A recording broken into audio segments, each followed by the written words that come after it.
Como en una partida de ajedrez, la policía se sostiene en base a reglas, jerarquías y procedimientos que le son propios. Cuando éstas empiezan a mostrar fisuras, afectan a la sociedad entera. Siempre está la posibilidad de demostrar a la comunidad que solo se gana la partida cuando el juego es limpio.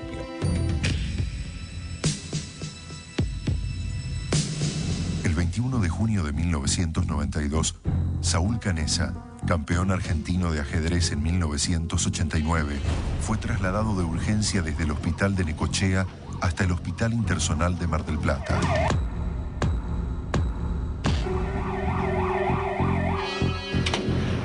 Había llegado sin historia clínica, sin ropa y no había ningún familiar. Su estado era gravísimo. Tenía el 80% de la masa encefálica destrozada. Prácticamente estaba descerebrado. Estaba en coma, las posibilidades eran pocas de vida. Saúl agonizó durante 2 días y falleció el 23 de junio de 1992 en la ciudad de Mar del Plata. Tenía 23 años. Me dijo un día, el ajedrez es como la vida. Todos vivimos en jaque.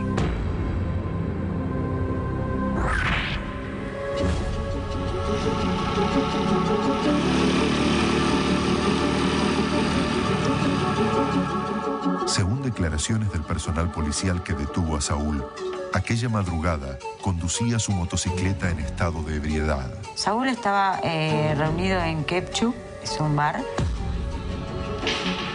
con su hermano, la novia y varios amigos.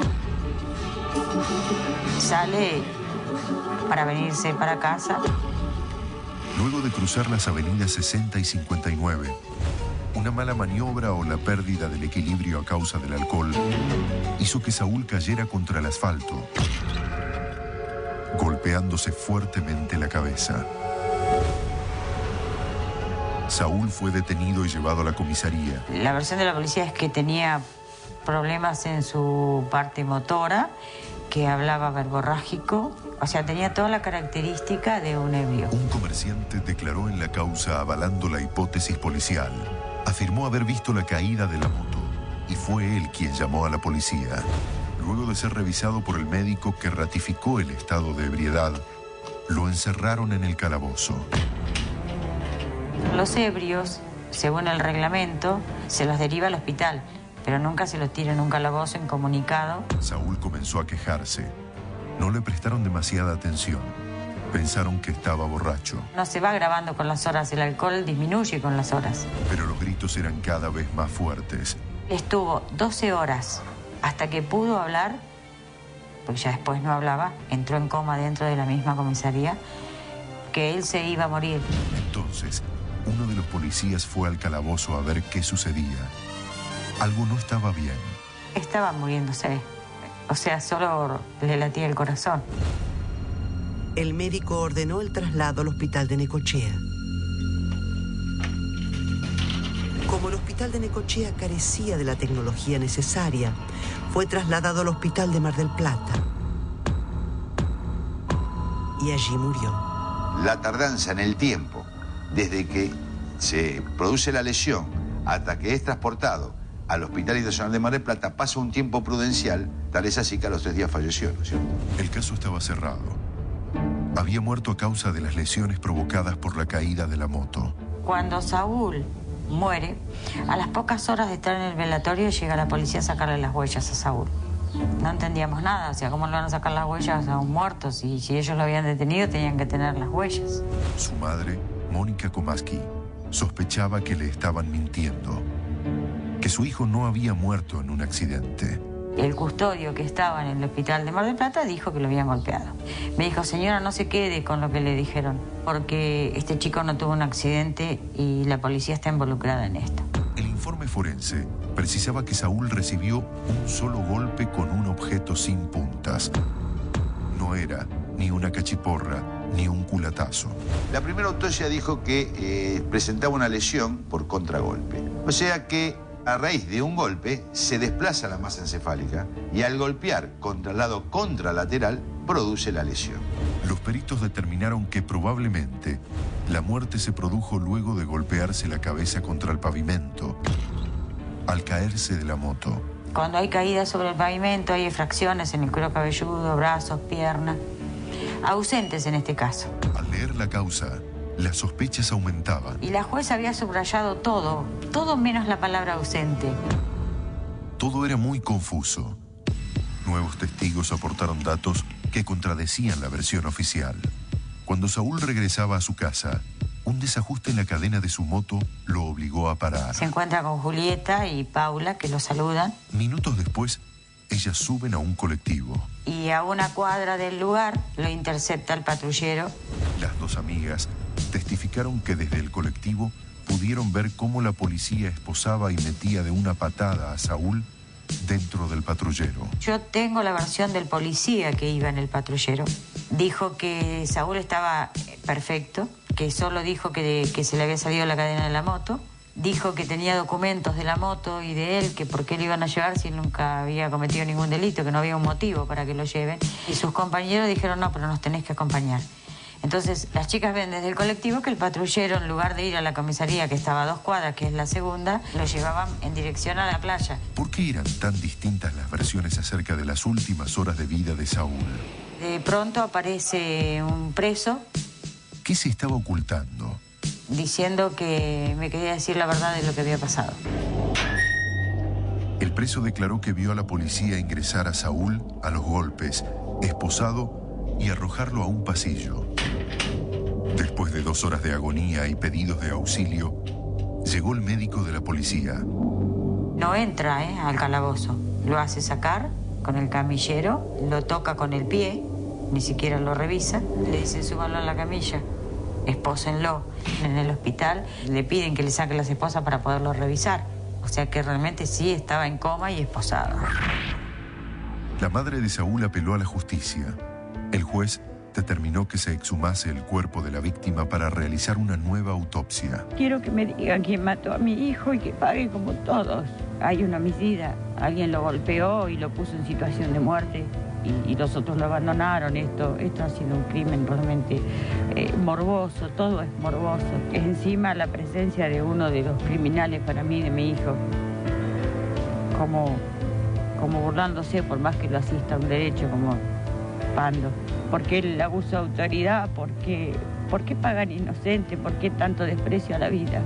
¿Por qué tanto desprecio a la vida? Era necesario que la investigación fuera lo más objetiva e imparcial posible. Para garantizar la transparencia de los procedimientos, fue designado un nuevo equipo de peritos y médicos que practicarían la segunda autopsia al cadáver de Saúl Canessa. El 14 de mayo de 1997 se hace la reautopsia. Tengo que participar lamentablemente porque como había sido inhumado sin mi consentimiento, no estábamos seguros de que fuera Saúl. Lo primero que hacemos en la inspección es encontrar lesiones de su hemorragia en el muslo derecho, en la cara anterior y posterior, en la rodilla izquierda y lo fundamental, se halló una fractura de 3 centímetros en la fosa media cerebral. La primera autopsia no arroja la fractura. Dice que es un error de placa. La segunda autopsia fue altamente reveladora. En primer lugar, dejó en evidencia cuán imposible es que el médico que atendió a Saúl en la comisaría no hubiera visto los golpes que tenía en la cabeza. La lesión encontrada en el cráneo había sido por un golpe directo y con un objeto contundente del tipo romo, porque no produjo heridas cortantes. Puede ser un palo, puede ser un hierro, que no tenga filo.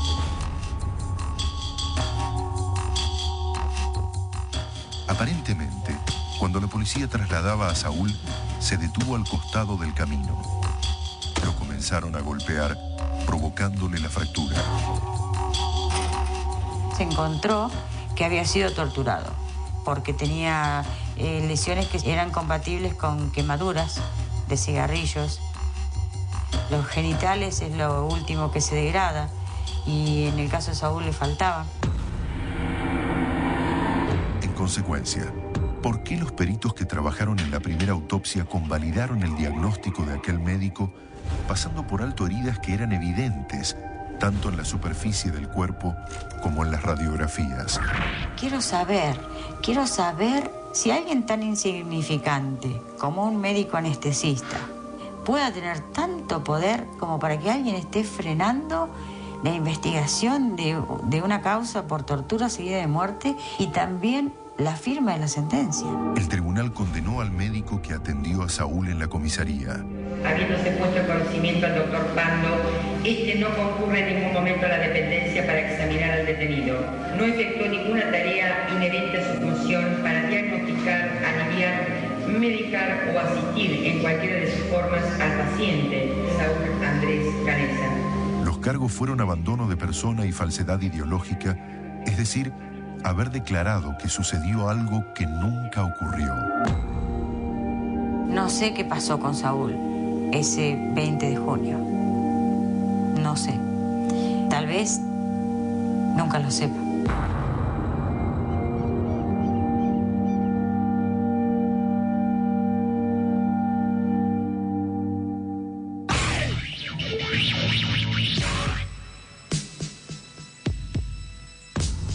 En ciertas ocasiones, el capricho del destino violenta el curso de las cosas, de tal modo que desata una tragedia irreversible. En la zona residencial de Temperley se respiraba el aire tranquilo del sábado al mediodía. Allí vivía Gustavo García, de 25 años, con sus padres Heriberto y Zulma. Uno de los hobbies de Gustavo era la música y había formado una banda de reggae, Tierra. Sigo sin mirar a la calle, por la senda de tu amor me pierdo. Él era el cantante. A lo que apuntaba Gustavo mucho era lo que eran las letras de amor mezcladas con un poco de psicodelia y un poco también de revolución dando vuelta en todo eso. Y se va luna, se fue. Como todos los sábados, aquel 2 de noviembre viajó a la casa del guitarrista del grupo en Banfield, donde ensayaban. Y ensayamos como todos los días y teníamos que ir a una radio en Adrogué que nos iban a hacer una nota. Nosotros le insistíamos para que venga la nota porque tenía que encontrarse con el primo, que ya venían posponiendo hacía mucho, no se veían. Y como siempre insistiéndole, no, ¿cómo no vas a estar en la nota? Vos sos la persona que canta, sos la cara de la banda, tenés que estar. Hasta que, bueno, nos convenció.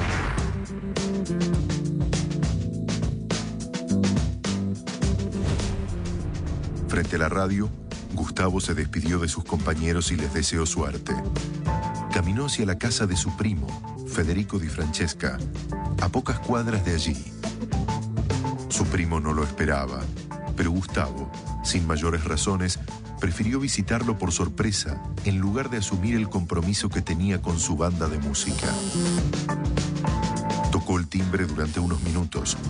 Al parecer, Federico no estaba en casa. Sin embargo, cuando Gustavo se estaba por ir, Federico abrió la puerta. Estaba durmiendo la siesta y lo despertó el último timbrazo y los aplausos de su primo. Hace tiempo que no se veían y Federico le preguntó por sus cosas. Además de la música, Gustavo tenía otra pasión, la natación. Y ahí vemos en pantalla a Gustavo García, nadador muy potente de Ferrocarril Oeste. Él ya desde chiquito demostró que tenía muchas condiciones para nadar. Era muy chiquito y el estilo en el que se destacó a nivel nacional era el espalda. Era una actividad que se había tomado muy en serio cuando era más joven y llegó a ser campeón metropolitano. Ahora estaba volviendo a practicarla. Entró primero en muchas carreras, trofeos innumerables, son incontables los que ganó. Gustavo se había separado poco tiempo atrás. Papá. Y de ese matrimonio tenía 2 hijos. Federico le propuso ir al mercadito a comprar algo para la merienda. ¿Querés que tomemos algo, una coca? Y dice, bueno, bajamos y cruzamos la calle porque el almacenista está enfrente. Yo entro a comprar la gaseosa. Gustavo se queda afuera. Y bueno, ahí veo que a Gustavo lo mete uno de los ladrones, lo mete, lo tiene agarrado del cuello.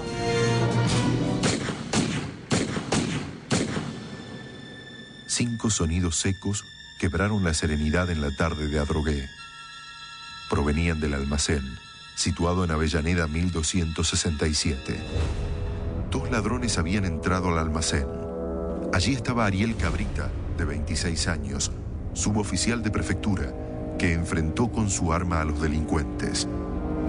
Se produjo un tiroteo cruzado. Gustavo García estaba en el lugar y en el instante equivocado. Una bala le atravesó el corazón y murió en el acto.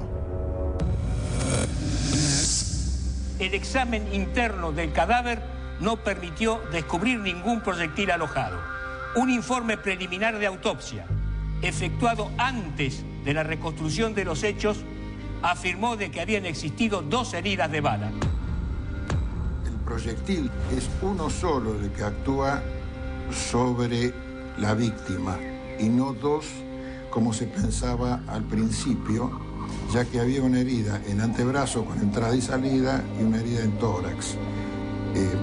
Es la herida del antebrazo, se analiza y se justifica que es un reflejo de defensa que tiene la víctima en el momento que es disparado el proyectil. ¿Qué sucedió exactamente en el almacén? ¿Cómo se inició el tiroteo? ¿Quién disparó la bala que mató a Gustavo? Los vecinos que escucharon los disparos vieron salir del almacén a 2 delincuentes, que luego escaparon en bicicleta. Uno de ellos se tomaba el abdomen, estaba herido. Para reconstruir el caso, eran necesarias las declaraciones de todos los testigos presenciales. Yo lo veo que entra y dice, esto es un robo, qué sé yo, trayéndolo a Gustavo. Yo me corro para atrás de la góndola y bueno, el ladrón pasa por atrás del mostrador. Ahí dice, esto es un asalto, qué sé yo. Bueno, yo dije tranquilo, levanté las manos. No pasaba nada, venía todo normal, ahí era un robo normal. Y bueno, ahí es cuando yo estoy así, con las manos arriba y veo que, bueno, hace el movimiento Cabrita de agarrar el arma. Yo me tiro al piso, no veo absolutamente nada más. Escuché 4 o 5 disparos. Pa, listo. Y cuando me levanto, me acerco al paralado del mostrador, voy a dar la vuelta y ahí aparece Gustavo. Estaba como medio inclinado, parado todavía. Venía caminando y bueno, él me dice, ay, por Dios, y se cae. Ya ahí le veo que sangraba el pecho. Cabrita y el almacenero dieron versiones similares, pero con algunos detalles relevantes distintos. Según sus testimonios, Cabrita se identificó como miembro de las fuerzas y disparó después de que el ladrón que estaba afuera martillara su pistola. También declararon que el tiro que mató a Gustavo había sido efectuado por el otro ladrón. Las investigaciones en el lugar del hecho podrían resolver los puntos divergentes de las versiones e iluminar la verdad. Fundamentalmente, resultaban clave las pericias balísticas y planimétricas para reconstruir la secuencia del tiroteo. Dentro de la escena del crimen se encuentran 2 proyectiles calibre 44 de revólver y se encontraron un proyectil de calibre 45 debajo de la góndola y 3 vainas servidas de pistola calibre 45. Los tiros de pistola, al producirse la extracción, sale la vaina, que es la parte posterior del proyectil. Eso es importante porque se puede identificar de qué arma ha sido disparado. Una vez completadas las pericias, fue necesario utilizar un recurso clave para esclarecer los hechos. El fiscal, a pedido nuestro, ordena la reconstrucción del hecho con animación computarizada. La animación muestra la disposición de los objetos y las personas en el almacén antes del tiroteo, según la reconstrucción de los peritos. Ha sido la animación computarizada un elemento fundamental para ordenar todo esto y descartar ciertas hipótesis que no coinciden con la realidad de los hechos. El primer disparo, realizado por Cabrita, atravesó la vidriera e hirió al ladrón que estaba afuera. El proyectil debe haber quedado alojado en su cuerpo. Rompió el vidrio de la vidriera. Eso también es un elemento testimonial por el tipo de bisel que se produce dentro del vidrio. Es un bisel externo. Amerita de que ese disparo es tal cual se realizó. El segundo disparo hecho por el ladrón del mostrador pasó cerca de Cabrita y atravesó el zócalo de la vidriera. Esa bala fue hallada en la vereda. El tercero es de Cabrita, accidental en el momento que se resbala.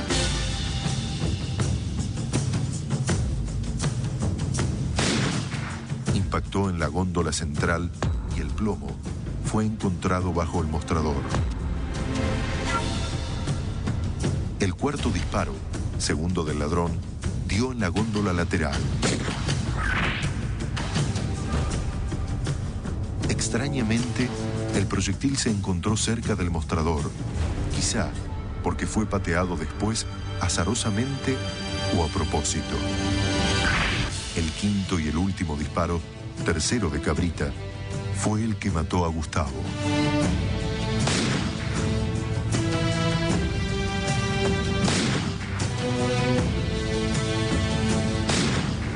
Penetra por el antebrazo, con orificio de entrada y orificio de salida, luego penetra en el tórax, atraviesa el corazón y sale por el flanco opuesto.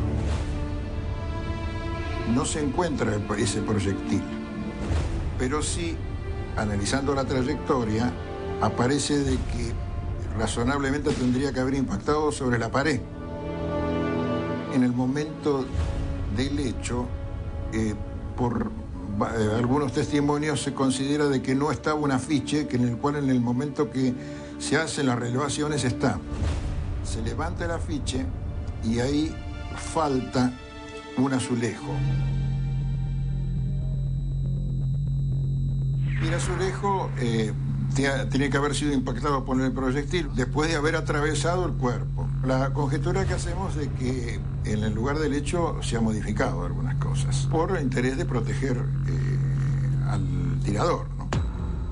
No hay que olvidarse que está en la causa, y lo saben, que el almacenero era amigo del prefecto. Él en su momento supuestamente tendrá que manifestar por qué de su almacén faltó el azulejo donde impactó el proyectil que mató a mi hermano. Cabrita no acepta de que el disparo de él fue el que mató a la víctima. Federico recuerda las palabras que le dijo Cabrita a su primo antes de morir. Yo veo a Cabrita que lo estaba tratando de reanimar, de acomodar en el piso, pero así que le estaba diciendo, no te mueras, hermanito, si te morís estoy hasta las manos, no te mueras que estoy hasta las manos. La reconstrucción animada fue determinante para elevar la causa a juicio oral, con Cabrita imputado por homicidio culposo, es decir, sin intención de matar. La familia de Gustavo apeló y pidió el cambio de carátula. Que no sea un homicidio culposo porque es escarcelable. Pretendemos que sea como mínimo en dolo eventual. Si él no hubiese hecho ningún movimiento, no pasaba nada, era un robo normal, nos quedamos todos tranquilos. Era robar, cuando estés en la caja, me voy, nadie estaba haciendo nada. En un local tan reducido, con 3 inocentes, él tira primero. Obviamente no se identifica. Sabe que tirando va a desencadenar un tiroteo. No solamente tira ese disparo, tira 2 más. Entonces, esta persona, el único castigo que merece es ir preso. Sin embargo, nada devolverá la vida a Gustavo. La luna única testigo de este ritual clandestino. Su injusta muerte le llegó en forma obstinada, sorteando las circunstancias que podrían haberlo salvado. Siento en el alma un dolor. Y la violencia ciudadana se cobró una víctima más. En estos casos la sociedad se debate sobre quién es el culpable. Los asaltantes que irrumpieron en el lugar, el que disparó. La justicia deberá determinarlo. Y se va, luna se fue. Y en el próximo bloque, Una historia en el mundo de los mataderos, donde la sangre corre a raudales, como el dinero. Dos hombres emprenden un recorrido, dispuestos a cobrar deudas impagas, sin saber que se encaminan directo al matadero. Pero algo no iba a cerrar: la fecha de la muerte. Había una discordancia de 12 horas entre el cálculo de la muerte efectuado por los forenses y las constancias de los testigos que obraban en la causa. Casos extraños y atrapantes que solamente la investigación de los forenses puede resolver.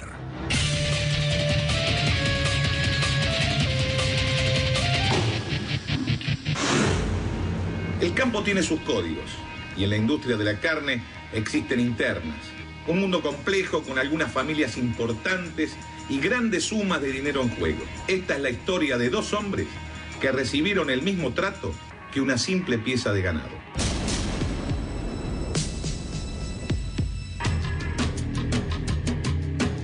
Basta con mencionar a los Spinelli y casi todos en Chascomús saben de quién se trata. Una familia tradicional de hacendados.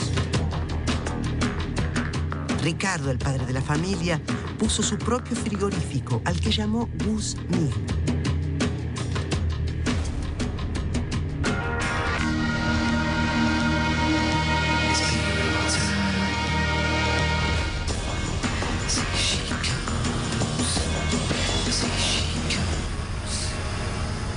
Con él trabajaba su hijo, Gustavo, un empresario de 32 años. En sus ratos libres, Gustavo se dedicaba al polo. Una de las actividades de Gustavo consistía en realizar las cobranzas del frigorífico. El 17 de diciembre de 1998, partió rumbo a La Plata en su nuevo auto. Gustavo viajaba acompañado. El recorrido incluía varias paradas en las que iría cobrando las deudas del día. De la empresa era el administrador, era él. Siempre tuvimos la comunicación porque yo llamaba a él o él me llamaba a mí. Fue el último día, el 16, que lo vi. Y bueno, fue el caso que fue a cobrar y no aparecía. A las 1:30 de la tarde, a las 2 fue la última llamada. Él quedó en regresar más o menos a las 8 de la noche porque yo me tenía que ir, pero fue una cosa que después de la 1:30, las 2 ya, el teléfono me empezó a dar apagado fuera del área de servicio o en la zona de San Vicente. Alarmado por la falta de noticias de Gustavo, Ricardo decidió dar parte a la policía de la desaparición de su hijo. No conforme con haber notificado a la policía, Ricardo reunió a 2 de sus empleados de confianza y les dio la lista de lugares que Gustavo iba a recorrer ese día. Los empleados de Ricardo cumplieron sus órdenes y reconstruyeron paso a paso el camino que Gustavo había realizado. Fueron a cada uno de los lugares y hablaron con cada persona que Gustavo había entrevistado a lo largo de la jornada para hacer sus cobranzas, hasta que llegaron a la última parada del recorrido, las oficinas de Marconi. Ahí les informaron que Gustavo nunca había pasado por el lugar. Esto quería decir que la desaparición podía haberse producido en el camino que unía el frigorífico anterior y el de Marconi. Avisan de Montes que había pasado un vecino por ahí, vio un auto Megan ahí en el monte y le extrañaba mucho porque estaba de la mañana. La policía llegó al lugar, inspeccionó el auto.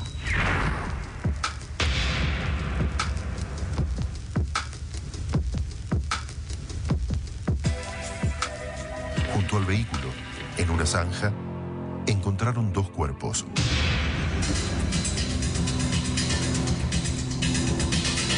Eran los de Gustavo y su compañero.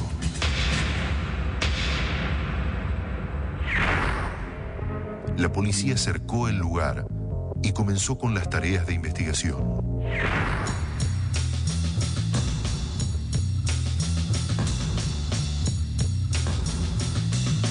Me agarró como un ataque, locura, no sé. Me sentaron los chicos en el auto y eso, y ya después vino la morgue, la ambulancia, no sé qué.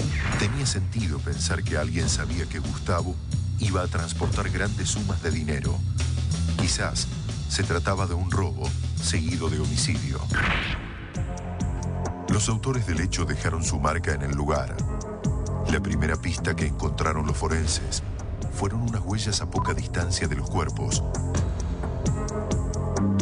Era el paso inicial de las pericias. La siguiente instancia llegaría enseguida. La autopsia podía revelar detalles fundamentales. La autopsia comprobó la hora de la muerte alrededor de las 3 de la madrugada del día 18 de diciembre. 12 horas antes del hallazgo de los cuerpos. La autopsia reveló que los cuerpos no poseían marcas de defensa. Esto trajo gran sorpresa, porque según un dato que aportaron los investigadores, Gustavo era experto en artes marciales. Aparentemente, fueron sorprendidos por detrás por un segundo sujeto. Se encontró una herida de bala en el cuerpo de Gustavo y 4 en el de su acompañante. La policía se dirigió enseguida al último frigorífico al que Gustavo había concurrido. Allí, el encargado del lugar les relató lo acontecido. Gustavo llegó, cobró el monto de la deuda y antes de retirarse, mantuvo un diálogo telefónico con Marconi, el dueño del siguiente frigorífico en su recorrido de cobranzas. La discusión se tornó cada vez más acalorada, hasta que Gustavo se puso firme en sus términos, avisándole que se disponía a cobrar la deuda a toda costa. En esa llamada, el tono de la conversación es elevado y es en donde Marconi lo incita a Gustavo Spinelli a acudir a su oficina para abonar esta deuda. Tengo entendido que Marconi lo llamó a los otros porque dice, vení, dice, porque ya estaban estos que no pagaban a nadie, le decían, vénganse porque este me va a pegar. Pero no iba con esa intención Gustavo, iba con intenciones de cobrar, porque era muy respetuoso, sabía bien hablar, era un... no es porque sea mi hijo, pero... perdón. El próximo paso para los investigadores era chequear la veracidad de esta declaración. Para eso, solicitaron un extracto detallado de las comunicaciones telefónicas que había realizado Gustavo desde su celular. El tribunal hizo un estudio pormenorizado de las llamadas entrantes y salientes de los teléfonos, tanto de Marconi como de Spinelli. La última persona que habla Spinelli fue justamente con Marconi para decirle que iba a hacer el cobro de la deuda. A partir de ese momento, a pesar de que los días anteriores y en ese mismo día constan numerosas llamadas, a partir de ese momento el teléfono de Spinelli nunca más sonó. Al conocer este dato, los investigadores buscaron testigos entre los vecinos de las oficinas de Marconi. Uno de ellos dijo haber visto el Renault 21 gris de Marconi estacionado con el baúl orientado hacia la puerta alrededor de las 15 horas del 17 de diciembre. A la misma hora, otro testigo aseguró haber visto otro auto saliendo de la oficina. Se trataba de un Megane, cuya descripción coincidía con el de Gustavo. Y un tercer testigo aseguró sentirse sorprendido al ver varias manchas de sangre en la vereda. Las manchas de sangre, la posición del auto de Marconi con el baúl orientado hacia la puerta y la partida de un Megane hacían sospechar que así habían cargado los cuerpos. Pero había un detalle que no cerraba en la investigación.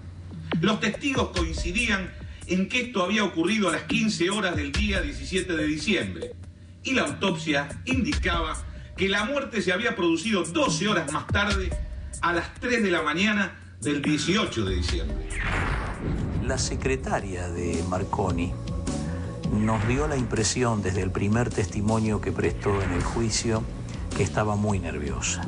Le preguntábamos y le repreguntábamos sobre las secuencias, pero había puntos que no podía llenar. Por ejemplo, ¿por qué cuando hace entrar a las que luego serían las víctimas al departamento se va? En ningún momento pudo decir por qué se iba. Tanto es así que la hicimos declarar en una segunda oportunidad, cuando ya la ronda de testigos había sido mayor y teníamos más elementos para repreguntarla. Y evidentemente allí el nerviosismo era muy evidente, tampoco cerraban muchas de las respuestas que nos daban Y allí es donde yo consideré que esta mujer se iba porque sabía que algo malo iba a pasar allí adentro,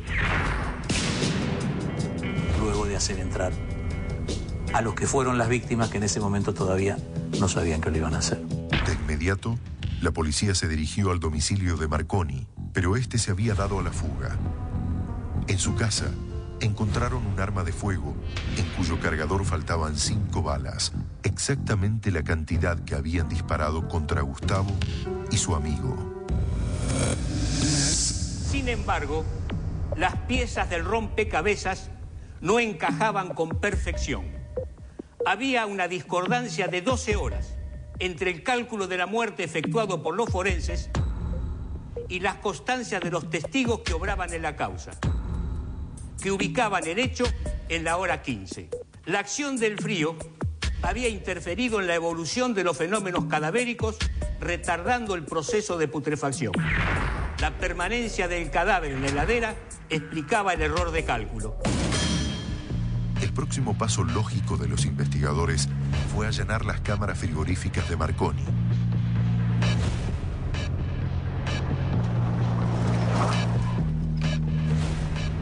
Y ahí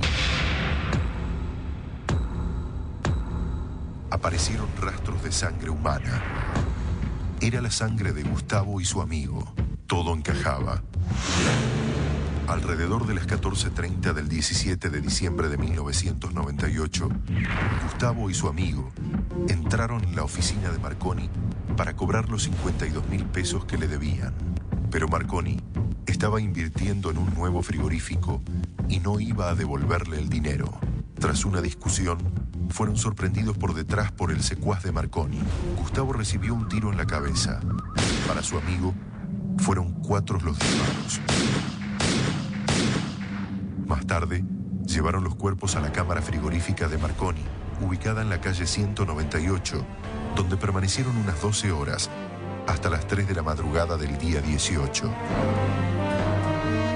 Esto detuvo la descomposición y explicó el horario arrojado por la autopsia.